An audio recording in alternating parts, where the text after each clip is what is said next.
Have you ever faced a choice where your head said one thing, but your heart said another? Now imagine you're about to make a life-changing decision. Your heart races, your stomach turns, and a voice inside you whispers, "Go for it." But then another voice, calm, rational, weighing out the pros and cons, chimes in. Now you freeze, caught between these two forces, the pull of emotion and the clarity of logic. But what happens when one side dominates? And in today's world, is that balance slipping further away? So procrastination is something we've all faced. You sit down to tackle a task, but then your emotions take over. Discomfort, boredom, sometimes even the fear of failure. So you reach for your phone. Scrolling or gaming, they offer an instant escape, a quick hit of dopamine to make you feel better instantly. But why does this happen? Because we feel the need and we live in a dopamine-fueled society. Studies show that when your baseline dopamine levels are low, a small emotional trigger will release more dopamine in your system. This rewires our brains to prioritize short-term goals over long-term goals.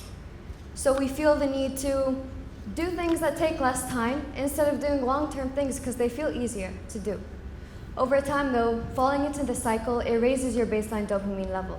So you basically need a larger trigger in order to feel the same amount of happiness.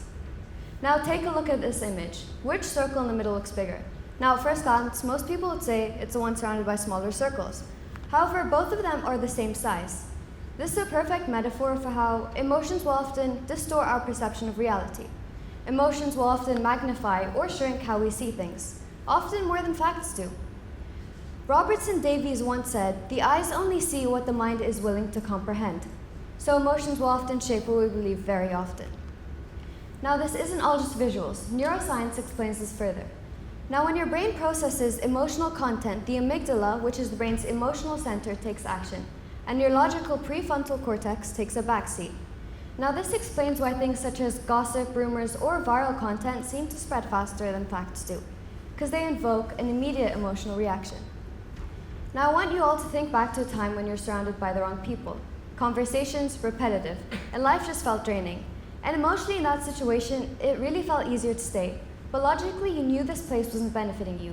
You did things you didn't really morally consider right, or things you wouldn't really stand by. This is a perfect example for how often your head knows what is right or wrong, but your heart just isn't willing to accept it. However, emotion, it really isn't our enemy. And logic and emotion, they aren't enemies, but they're partners. For example, in career planning, logic will help you map out your goals, whereas emotions will keep you motivated. In our day-to-day relationships, logic will foster connection, whereas emotions will really tell us when we're doing something right or wrong and maintain healthy boundaries.